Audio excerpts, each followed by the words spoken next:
नमस्कार दोस्तों, इस वीडियो में हम डिस्कस करेंगे कि आइरोजोर्ब सिरप का उपयोग किन कंडीशंस में किया जाता है, आइरोजोर्ब सिरप को कैसे लेना चाहिए और आइरोजोर्ब सिरप की वजह से क्या साइड इफेक्ट्स हो सकते हैं, और यह भी डिस्कस करेंगे कि आइरोजोर्ब सिरप को लेते समय क्या क्या सावधानियां रखनी चाहिए। आइरोजोर्ब सिरप का उपयोग शरीर में आयरन डेफिशिएंसी एनीमिया होने पर किया जाता है, यानी शरीर में आयरन की कमी की वजह से खून की कमी होने पर या खून की कमी को होने से रोकने के लिए आइरोजोर्ब सिरप का उपयोग किया जाता है। आइरोजोर्ब सिरप शरीर में खून की कमी को पूरा करती है और शरीर की कमजोरी को दूर करने में मदद करती है। शरीर में खून की कमी को मेडिकल भाषा में एनीमिया भी कहते हैं। प्रेग्नेंट महिलाओं और स्तनपान करा रही महिलाओं को भी डॉक्टर आइरोजोर्ब सिरप को लेने की सलाह दे सकता है। प्रेग्नेंट महिलाओं को प्रेगनेंसी के दौरान आयरन और फॉलिक एसिड की अधिक आवश्यकता होती है। प्रेगनेंसी के दौरान अगर कोई महिला पर्याप्त मात्रा में आयरन का सेवन नहीं करती है तो प्रेग्नेंट महिलाओं में खून की कमी हो सकती है। आइरोजोर्ब सिरप के अंदर आयरन के साथ साथ फॉलिक एसिड भी मौजूद होता है। फॉलिक एसिड शरीर में कार्बोहाइड्रेट को ग्लूकोज में बदलने का काम करता है, जिसकी वजह से शरीर को एनर्जी मिलती है। प्रेग्नेंट महिलाओं में बच्चे के विकास के लिए भी फॉलिक एसिड बहुत ही जरूरी होता है। इसके अलावा शरीर में फॉलिक एसिड की कमी होने पर भी शरीर में खून की कमी हो सकती है। आइरोजोर्ब सिरप का सेवन महिलाएं व पुरुष दोनों ही कर सकते हैं। अब हम डिस्कस करेंगे कि शरीर में खून की कमी होने पर क्या क्या लक्षण हो सकते हैं। शरीर में खून की कमी होने पर शरीर में बहुत ज्यादा थकान होना, शरीर में बहुत ज्यादा कमजोरी होना, त्वचा और आंखों में पीलापन होना, उठते या बैठते समय चक्कर आना, हाथों व पैरों का ठंडा होना, सिर दर्द रहना, छाती में दर्द होना, नाखूनों का कमजोर होना व नाखूनों का आसानी से टूटना,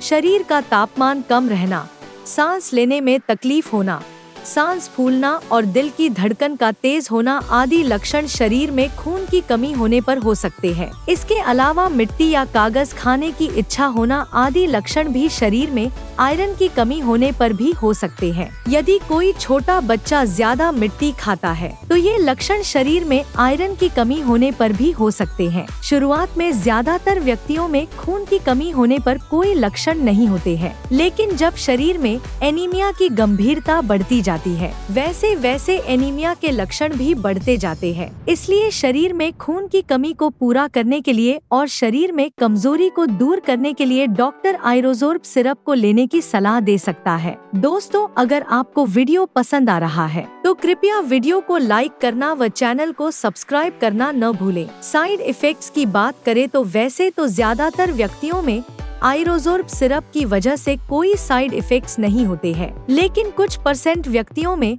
आइरोजोर्ब सिरप की वजह से कुछ साइड इफेक्ट्स हो सकते हैं। आइरोजोर्ब सिरप की वजह से कुछ व्यक्तियों में कब्ज होना या दस्त होने की समस्या हो सकती है। इसके अलावा कुछ व्यक्तियों में आइरोजोर्ब सिरप की वजह से उल्टी आने का मन होना, बदहजमी या सीने में जलन होना और पेट में दर्द हो सकता है। आम तौर पर ये साइड इफेक्ट्स अस्थायी होते हैं और जैसे जैसे आपका शरीर आइरोजोर्ब सिरप के साथ तालमेल बनाता है वैसे वैसे ये साइड इफेक्ट्स भी कम हो जाते हैं। यदि इनमें से कोई भी साइड इफेक्ट्स लगातार बना रहता है या ज्यादा होता है तो आपको तुरंत ही डॉक्टर से परामर्श लेना चाहिए। आइरोजोर्ब सिरप की वजह से टट्टी का रंग ब्लैक हो सकता है। आइरोजोर्ब सिरप की वजह से टट्टी का रंग ब्लैक होना एक सामान्य बात है। आइरोजोर्ब सिरप की वजह से टट्टी का रंग ब्लैक होना कोई नुकसानदायक नहीं होता है। आइरोजोर्ब सिरप को पीते समय यदि आइरोजोर्ब सिरप दांतों पर लगती है तो इसकी वजह से दांतों पर काले रंग के धब्बे हो सकते हैं। इसलिए दांतों को काले रंग के धब्बों से बचाने के लिए आइरोजोर्ब सिरप को जूस या पानी में मिलाकर पीना चाहिए। और इसके अलावा आप आइरोजोर्ब सिरप को स्ट्रॉ यानी जूस पीने वाले पतले पाइप की मदद से भी आइरोजोर्ब सिरप को पी सकते हैं, ताकि आइरोजोर्ब सिरप की वजह से दांतों के रंग को प्रभावित होने से बचाया जा सके। अब हम डिस्कस करेंगे कि आइरोजोर्ब सिरप को कैसे लेना रिकमेंडेड होता है। आइरोजोर्ब सिरप को खाना खाने से 1 घंटे पहले या खाना खाने के 2 घंटे बाद लेना रिकमेंडेड होता है। आइरोजोर्ब सिरप को लेने के बाद कम से कम 20 मिनट तक आपको लेटना या सोना नहीं चाहिए। आमतौर पर 12 साल से अधिक उम्र के ज्यादातर व्यक्तियों को डॉक्टर 5 मिलीलीटर आयरोजोर्ब सिरप को दिन में 2 बार लेने की सलाह देते हैं। ज्यादातर प्रेग्नेंट महिलाओं को डॉक्टर आयरोजोर्ब सिरप को प्रेगनेंसी के पहले 12 सप्ताह यानी प्रेगनेंसी के पहले 3 महीने पूरे होने के बाद ही आयरोजोर्ब सिरप को शुरू करने की सलाह देते हैं, क्योंकि प्रेगनेंसी के पहले 3 महीने के अंदर प्रेग्नेंट महिलाओं को उल्टी आने का मन होना या मुंह का स्वाद खराब होना आदि समस्याएं अधिक होती है। इसलिए प्रेग्नेंट महिलाओं को डॉक्टर प्रेगनेंसी का चौथा महीना शुरू होने के बाद ही आयरोजोर्ब सिरप को शुरू करने की सलाह देते हैं। लेकिन यदि किसी प्रेग्नेंट महिला को एनीमिया की गंभीरता ज्यादा है तो डॉक्टर प्रेग्नेंट महिलाओं को प्रेगनेंसी की शुरुआत से भी आयरोजोर्ब सिरप को लेने की सलाह दे सकते हैं। वैसे ज्यादातर प्रेग्नेंट महिलाओं को डॉक्टर सिरप की बजाय टैबलेट देना प्रेफर करते हैं। आयरोजोर्ब सिरप की डोज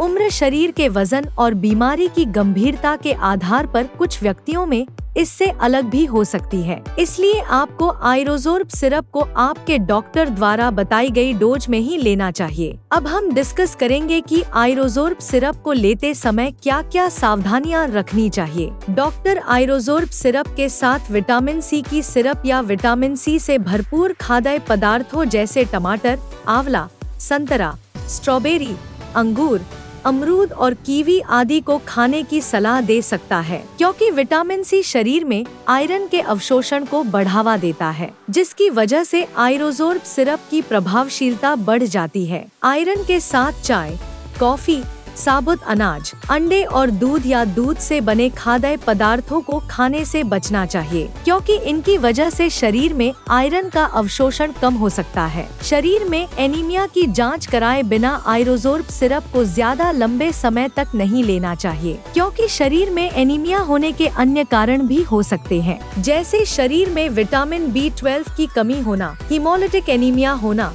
अप्लास्टिक एनीमिया होना और साइड्रोब्लास्टिक एनीमिया होना। अगर आपके शरीर में खून की कमी किसी अन्य कारण की वजह से है और आप शरीर में खून की कमी को पूरा करने के लिए डॉक्टर की सलाह के बिना ही लगातार कई महीनों से आयरोजोर्ब सिरप को ले रहे हैं, तो ऐसी स्थिति में आयरोजोर्ब सिरप को लेने से शरीर में आयरन की ओवरडोज हो सकती है। शरीर में आयरन की ओवरडोज लिवर, हार्ट, ब्रेन और शरीर के अन्य ऑर्गन्स को नुकसान पहुंचा सकती है। इसलिए डॉक्टर की सलाह के बिना ज्यादा लंबे समय तक आयरोजोर्ब सिरप को नहीं लेना चाहिए। आयरोजोर्ब सिरप के साथ पेट में गैस व एसिडिटी कम करने वाली एंटासिड दवाइयाँ, calcium supplements, tetracycline antibiotics, penicillin antibiotics, thyroid की सिरप और पार्किंसंस डिजीज में उपयोग होने वाली लेवोडोपा सिरप के साथ आयरोजोर्ब सिरप को लेना रिकमेंडेड नहीं होता है, क्योंकि इन दवाओं के साथ आयरोजोर्ब सिरप को लेने से दवाइयां आपस में एक दूसरे के साथ इंटरेक्ट कर सकती है, जिसकी वजह से दवा की प्रभावशीलता कम हो सकती है या साइड इफेक्ट्स होने का भी जोखिम अधिक हो सकता है। अगर आप इनमें से कोई भी दवा लेते हैं तो आपको आयरोजोर्ब सिरप और इन दवाओं में